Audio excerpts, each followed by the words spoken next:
It may have been a month late, but Lou Lamoriello finally spoke to the media on Tuesday. We'll discuss what he said, but don't expect major changes on Long Island this offseason. All that and a lot more on today's Locked On Islanders podcast.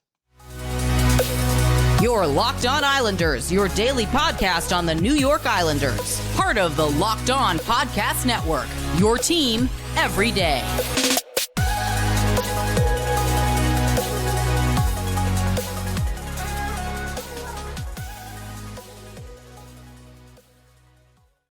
And welcome, everybody, to the Wednesday edition of the Locked On Islanders podcast, part of the Locked On Podcast Network, your team every day. Want to thank everybody for making Locked On Islanders your first listen every day. Don't forget to subscribe on YouTube or wherever you get your podcasts so you can get new episodes as soon as they drop. And we're now also available on Sirius XM Radio on the SXM app. Just search for Locked On Islanders. Today's episode is brought to you by Birddogs. Go to birddogs.com/LockedOnNHL. And when you enter promo code LockedOnNHL, they'll throw in a free custom Birddogs Yeti-style tumbler with every order. We have got a lot to get to on today's show. But first, if there's something Islanders related on your mind, if you have a question, a comment, a topic maybe that you'd like us to discuss on a future episode, send us an email. The email address LockedOnIslanders@gmail.com. And if you leave your first name and where you're from, we're happy to mention you on the show when we talk about whatever it is that's on your mind. You can also follow the show on Twitter at LockedOnIsles, and you can follow me, Gil Martin, on Twitter at Ice Wars, NYRVSNYI. We'll keep you up to date on all the latest Islanders news, notes, and happenings, and whether it's hirings, firings, trade rumors, free agency, and the NHL draft. We'll have it covered for you here throughout this important offseason for the New York Islanders. So yesterday, Tuesday, Lou Lamoriello finally spoke to the media. And guess what? Do not expect a lot of changes on the island this year. Let's start with the basics. What Lou Lamoriello did say is that both he and Lane Lambert are under contract for the coming season. He would not go into specifics about terms, money, years. He basically flat out said, the only contracts I have to discuss are player contracts, and so he's not going to give us details. But we do know Lou Lamoriello is still president, GM of the New York Islanders, and Lane Lambert will start next season as the head coach.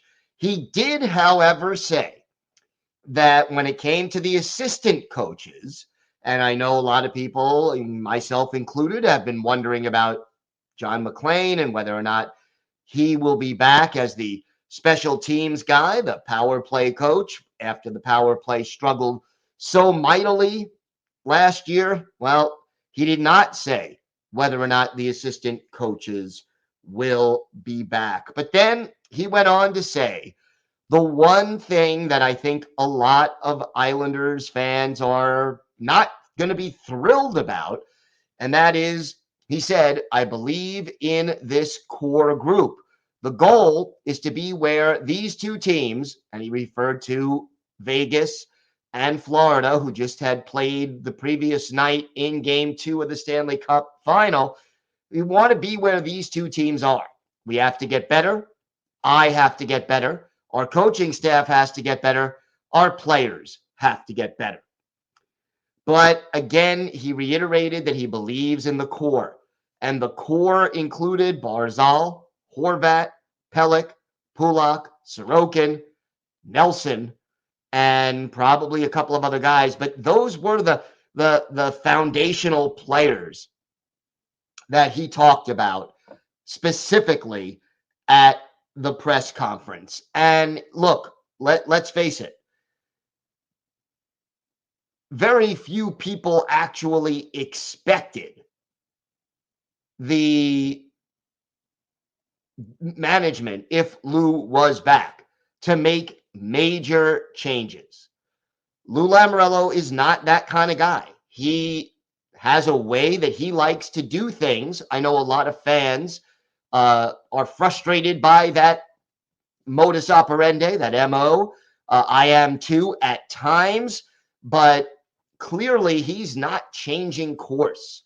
And he is going to stick with the guys he has and just tweak things a little bit over the course of the next, a few months during the offseason before we get to the 2023-2024 season. And he was asked a couple of specifics, questions that we discussed everydayers, on yesterday's show about,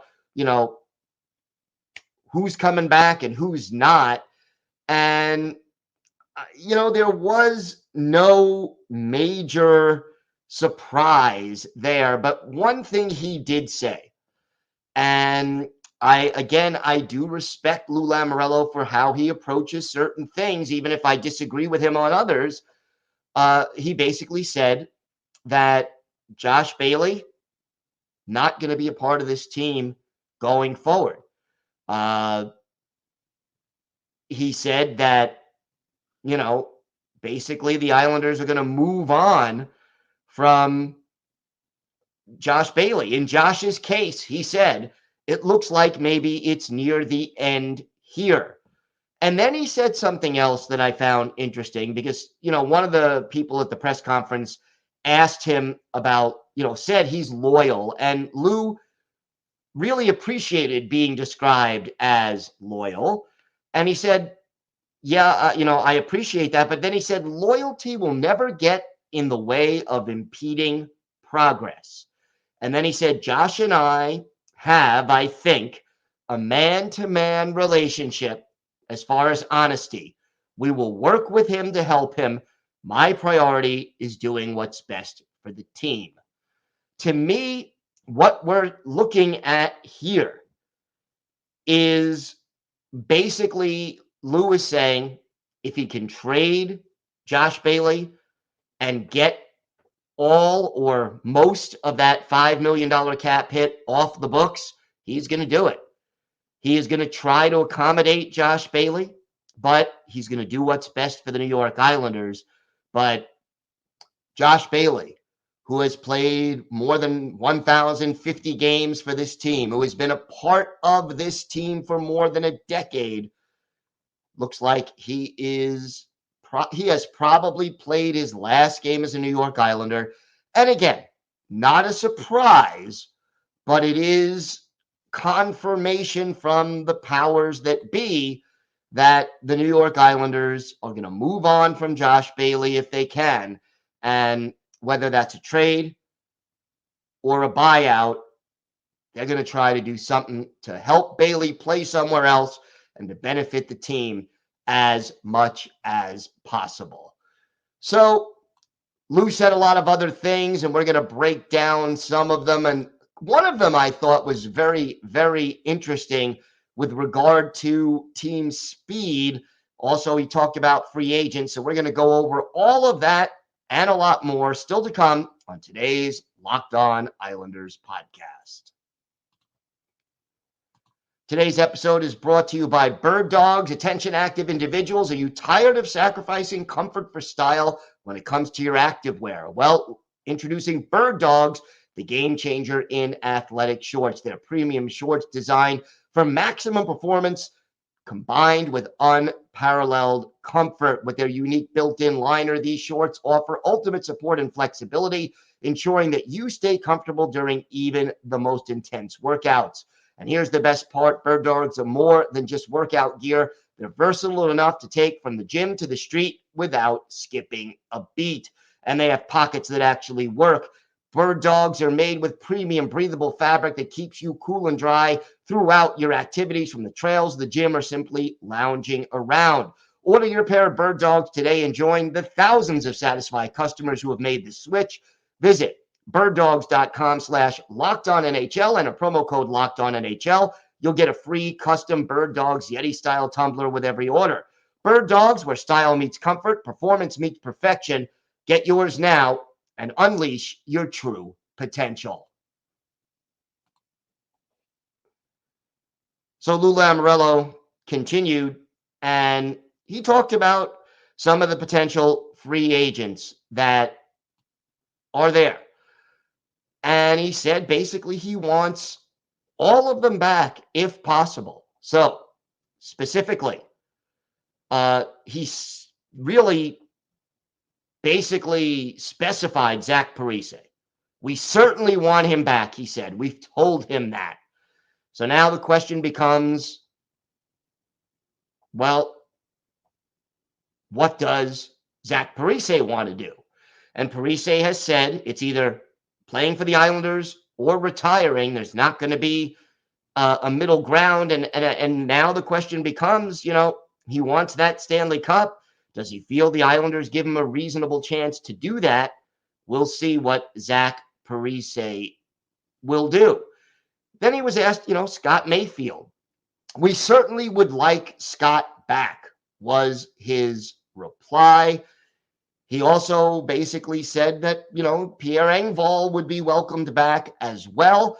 But again, less emphasis and less certainty with Mayfield and Engvall, possibly because he knows on a certain level that these two guys can probably get more money if they choose to sign elsewhere. Now, the Islanders have a cap crunch right now, and they hope to free up some money. I mean, Bailey is one way to do that, but again, this is what Lou said. And then he was asked about Ilya Sorokin, and he did say that he was hoping he would get a contract extension done with Sorokin, quote, sooner rather than later. So there is that when it comes to what Lou Lamoriello is saying.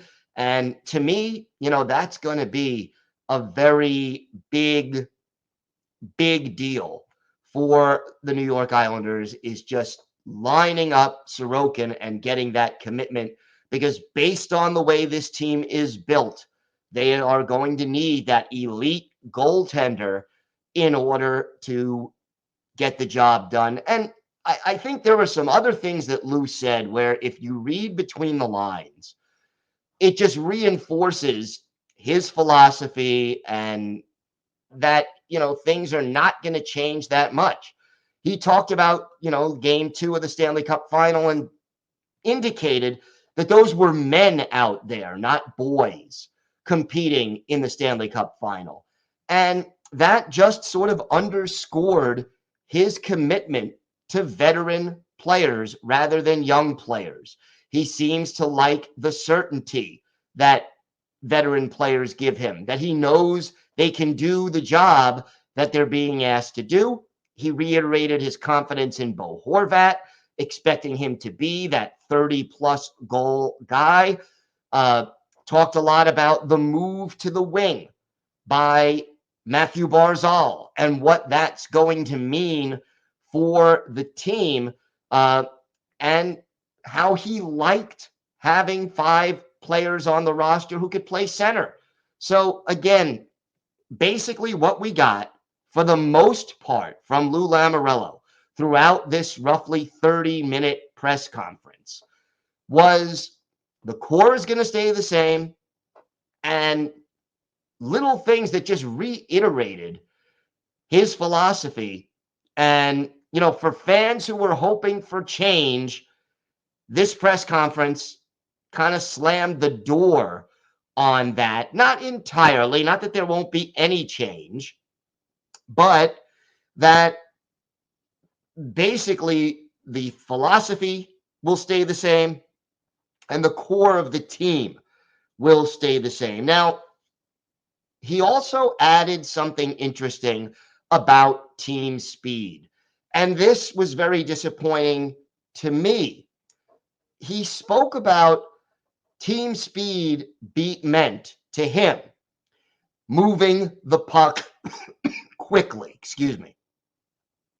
moving the puck quickly. And he emphasized that that could be done by passing, not just by skating, which means that to me, Lou Lamoriello is not about to go out and emphasize getting faster skating players on this roster.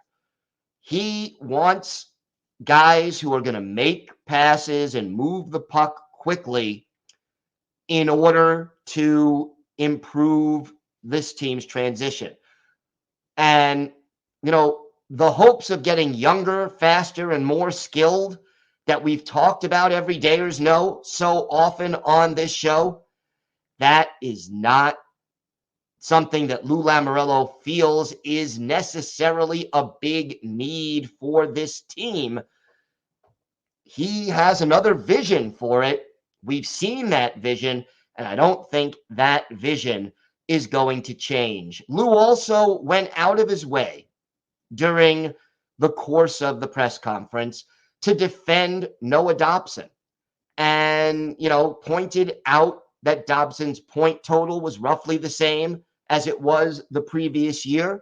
He felt that people were a little bit harsh with Noah Dobson, that they didn't really give him, that maybe they expected a little too much of him too soon, reminding fans and members of the media that Dauber is only, in his second full season with the Islanders and in the NHL, and that he very much believes in Noah Dobson. Had praise for the improvement of Sebastian Aho, but didn't go as far as to say that he thought Aho was part of the core of this team going forward. So, if there is room for improvement on the blue line, and he did indicate he would like to get some improvement on the blue line, but not that but he, again, the old cliches, it takes two to tango. We're going to do what's best for the team. He said he would love to get that puck moving defenseman, but it may or may not be possible, and he's going to do what he can. That's more or less the message that Lou Lamoriello had for the New York Islanders. For better or for worse, this is where it's at, and this is what's going to be, for the next season for the New York Islanders. So expect, for the most part, more of the same from the Islanders and from Lou Lamoriello over the course of the coming season. So I'm sure a lot of fans will be disappointed by what Lou Lamoriello had to say, but this is where we're at. As far as the New York Islanders are concerned, Lou is back, Lane is back, the core will be back, Josh Bailey will not, and it's more or less the status quo going forward for the New York Islanders. We have got more to get to on today's show. We will continue our player-by-player look at the New York Islanders with Oliver Wahlstrom.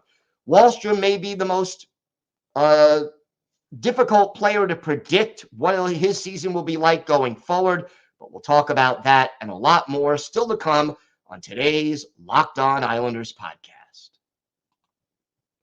Today's episode is brought to you by FanDuel. Make a fast break to FanDuel during the NBA playoffs because right now, new customers can get a no-sweat first bet up to $2,500. That's $2,500 back in bonus bets if your first bet doesn't win. And look, this is a great time to be involved with.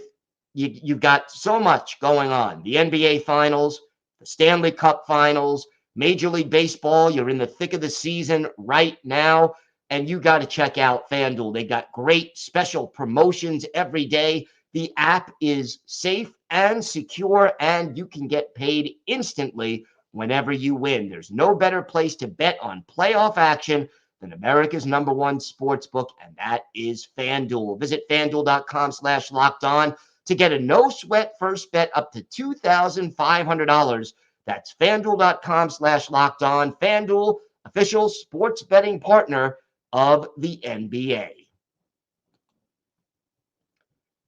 So we continue our player-by-player look at the Islanders, and today it's Oliver Wahlstrom. Wahlstrom, originally a first-round pick, 11th overall by the Islanders back in 2018. He is still just 22 years old, although in less than a week he will turn 23. 6'2", 204, that's the official measurements given.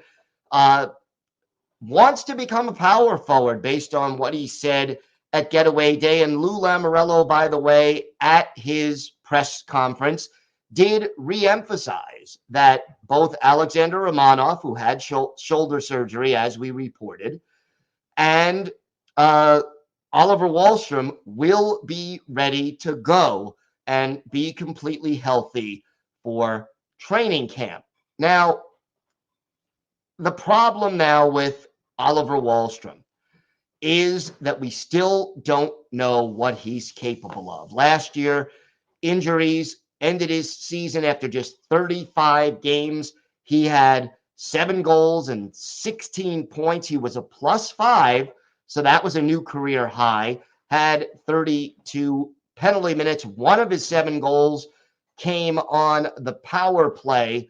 But again, so many people are waiting to see Oliver Wahlstrom develop. He is not a great skater.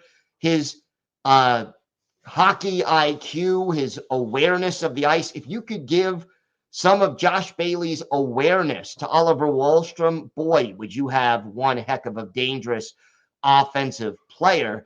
But so far, Wahlstrom, I mean, he has never played on average more than 12 and a half minutes per game in any of his 3 NHL seasons. He still has not scored more than 13 goals in a complete NHL season and not more than 24 points.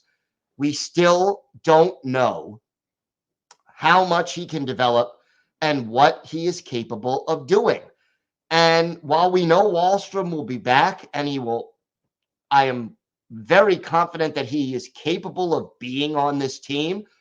He could fit in anywhere in the top 3 lines. If things go ideally well, could he be with a Barzal and a Horvat on the top line? Maybe. Could he fit into the second line? Absolutely. Second power play unit? Sure. Third line, if need be? Absolutely. I mean, I don't think he's built for fourth line minutes and that style of play. But again, if he's trying to bulk up and become a power forward, maybe that is his ultimate role. I don't think so because his shot is that good. But, maybe bringing a dangerous shot to the fourth line gives them another dimension that they haven't had before. So, Wahlstrom's future remains wide open. I think, however, this is the year he plays closer to 15 or 16 minutes a game and earns the trust of the coaching staff. And I will say this will be his 4th NHL season, not counting the 9 games he played in 2019, 2020. So as far as I'm concerned, this is the make or break season for Oliver Wahlstrom. I think he passes 20 to 25 goals. I think he becomes a steady regular, probably on the second or third line, and he has that season where he proves what he's capable of doing in the National Hockey League. Hopefully, Wally can put it all together. Time now for our Islanders birthday of the day. We're a day early on this one, but tomorrow will be the 48th birthday of former Islanders defenseman Brian McCabe, the St. Catharines, Ontario native, second-round pick of the Isles back in 1993, made his debut in 95-96 and had 3 solid seasons with the Islanders before being dealt late in the 97-98 season to the Vancouver Canucks.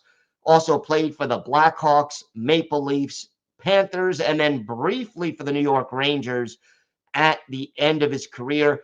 Brian McCabe played in 1,135 NHL games, had 145 goals, 528 points, and 1,732 penalty minutes, add 56 playoff games, but none with the New York Islanders. His best year with the Isles statistically, 96-97, 8 goals and 28 points to go with 165 penalty minutes at 6'2", 223. He could not only, pass the puck and contribute offensively, but he was also a physical player when he needed to be. One of his better games as an Islander, February 4th, 1998, a home game at the Old Barn, Nassau Veterans Memorial Coliseum with the Montreal Canadiens visiting. Andy Moog, the goalie for the Habs, Tommy Salo for the Islanders, and for Brian McCabe, this was a 3-point night. He had a goal on 2 shots.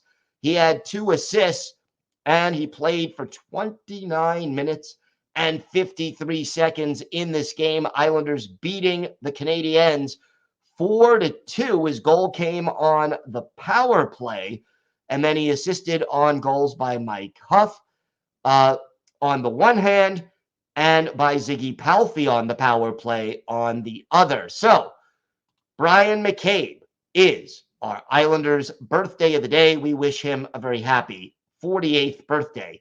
The birthday is Thursday. I want to thank everyone once again for making Locked On Islanders your first listen every day, everydayers.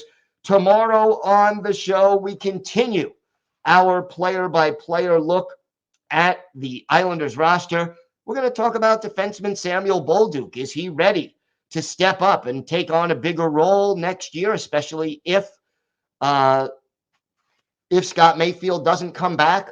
Well, we'll talk about that on tomorrow's show, so make sure you join us for that. Until then, have a great day, everybody. Stay safe, and of course, let's go Islanders.